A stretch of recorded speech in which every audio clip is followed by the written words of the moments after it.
स्वामीनारायण हरे, स्वामीनारायण हरे। वचनामृत गडडा प्रथम प्रकरण का 68वां। 8 प्रकार की मूर्ति तथा संत में प्राकट्य। संवत 1876 में चैत्र शुक्ला नवमी 23 मार्च 1820 को स्वामी श्री सहजानंद जी महाराज श्री गडडा स्थित दादा खाचर के राजभवन में श्री वासुदेव नारायण के मंदिर के आगे नीम वृक्ष के नीचे पलंग पर विराजमान थे। उन्होंने श्वेत धोती धारण की थी, सफेद चादर ओढ़ी थी और सिर पर श्वेत रेशमी किनारी वाली धोती बांधी थी। उनके समक्ष सभा में मुनि तथा स्थान स्थान के हरिभक्त बैठे थे।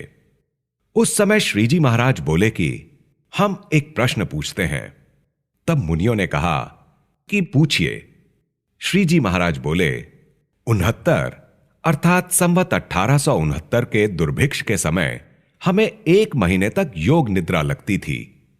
तब ऐसा आभास होता था कि हम पुरुषोत्तमपुरी में जाकर श्री जगन्नाथ जी की मूर्ति में प्रवेश करके रह रहे हैं।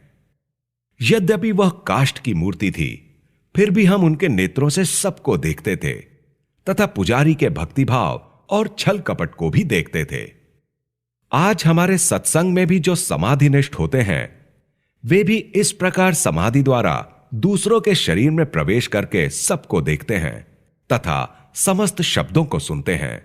और शास्त्रों में भी ऐसे वचन हैं कि शुकदेव जी वृक्ष में प्रवेश करके बोले थे।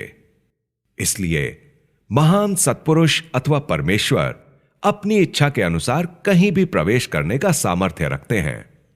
अतः परमेश्वर ने आज्ञा करके जो मूर्ति पूजन करने के लिए दी हो, वे मूर्तियां 8 प्रकार की होती हैं। उनमें स्वयं भगवान साक्षात प्रवेश करके विराजमान रहते हैं।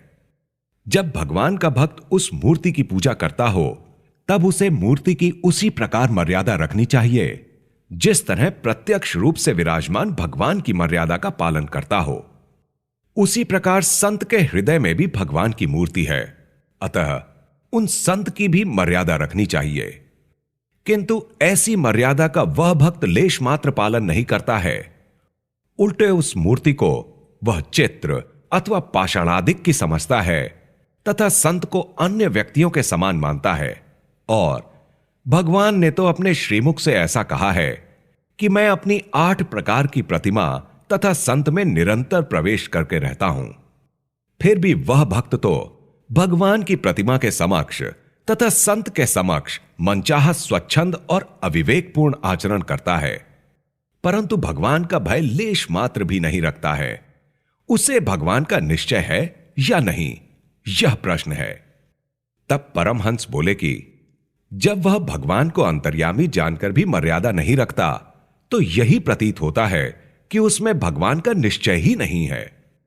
फिर श्रीजी महाराज बोले कि उसे निश्चय तो है ही नहीं तथा बाह्य रूप से वह पाखंड में भक्ति करता है, तो उसका कल्याण होगा या नहीं?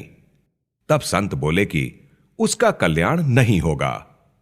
फिर श्रीजी महाराज बोले कि जिसे भगवान की मूर्ति एवं संत में नास्तिकता बनी रहती है, वह उसी मुकाम पर रुकेगा नहीं।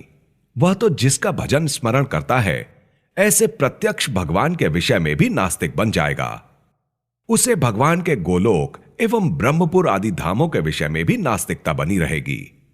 वह जगत की उत्पत्ति, स्थिति और प्रलय को काल, माया और कर्म द्वारा ही मानेगा, किंतु परमेश्वर के द्वारा नहीं मानेगा। ऐसा पक्का नास्तिक होगा।